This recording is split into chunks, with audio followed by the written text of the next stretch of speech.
direi che è un'attenzione che il Ministro ha avuto e che questo Governo ha anche rispetto alla scuola e anche alla formazione professionale e direi anche all'eccellenza che c'è nel Veneto. Vorrei dire che questa è anche un'occasione con la quale noi vorremmo fare vedere cos'è la formazione professionale al Ministro e secondo anche gli daremo un contributo con un documento su il prossimo semestre italiano, la presidenza italiana, perché l'Europa porrà a tema due questioni. Uno è la VET, cioè la formazione professionale, e l'altro il sistema duale. Ecco, io credo che il nostro Paese debba prendere esempio da quello che si sta facendo nel Veneto e nella formazione professionale.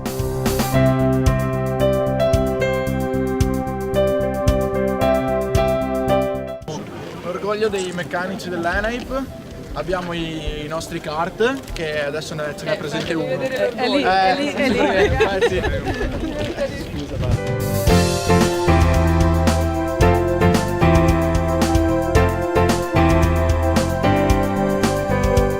L'istruzione e formazione professionale è proprio quell'ambito che permette ai ragazzi di acquisire, di raggiungere con percorsi triennali delle qualifiche professionali e poi eventualmente di proseguire negli studi oppure di inserirsi al lavoro. La cosa straordinaria è proprio questa, che i ragazzi che ottengono le loro qualifiche e quindi facendo in questo modo la loro scuola trovano lavoro con percentuali altissime anche in un momento di crisi. Sono i mestieri, le professioni di cui il nostro Paese ha bisogno.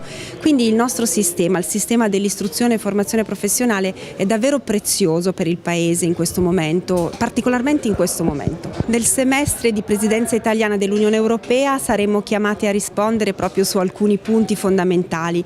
Uno è proprio la formazione iniziale, quindi la formazione ai mestieri, alle professioni, che in Italia è ancora un po' indietro rispetto ad altri paesi europei. Ecco, la IFP è l'inizio di questa strada importante che dobbiamo proseguire e in secondo luogo dovremo probabilmente fare dei passi avanti proprio nell'alternanza scuola-lavoro, un altro elemento che i nostri centri garantiscono attraverso appunto la formazione laboratoriale in queste aule che come vedete sono aule molto particolari, attraverso gli stage e i tirocini in azienda, insomma attraverso un rapporto costante e accompagnato educativo tra la formazione, l'apprendimento e il lavoro in situazione.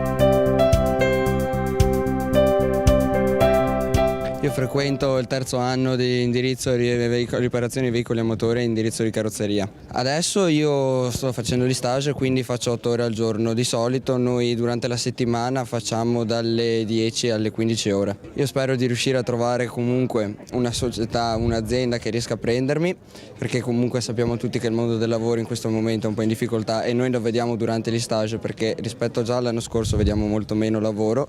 Spero di riuscire a trovare qualcuno che riesca a tirarmi su. Io sono in terza di meccanica auto e abbiamo appena finito gli stage qui da una settimana e facevamo sempre 8 ore al giorno. Io nel futuro spero sempre di trovare l'indirizzo che sto studiando e di trovarmi bene, insomma.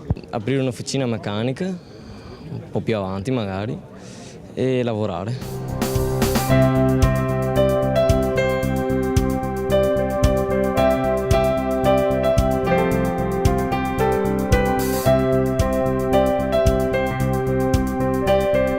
La formazione professionale serve moltissimo a ridurre fenomeni inquietanti come quello della dispersione scolastica, a recuperare ragazzi che magari non ce l'hanno fatta o non hanno potuto farcela nel percorso tradizionale, però vediamolo anche dal punto di vista più costruttivo e positivo.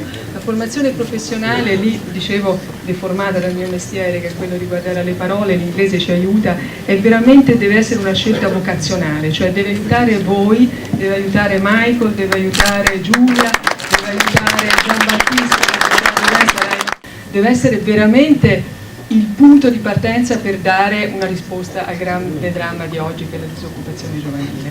E questo significa che se voi avete delle competenze qualificate, se voi arrivate sul mercato del lavoro non solamente con l'idea che il lavoro è un diritto, ed è un diritto, il lavoro deve dare dignità e deve dare dignità, ma che anche potete voi dare alla società con le vostre qualità, con quello che avete imparato e col vostro talento naturale, beh allora davvero il circuito si chiude.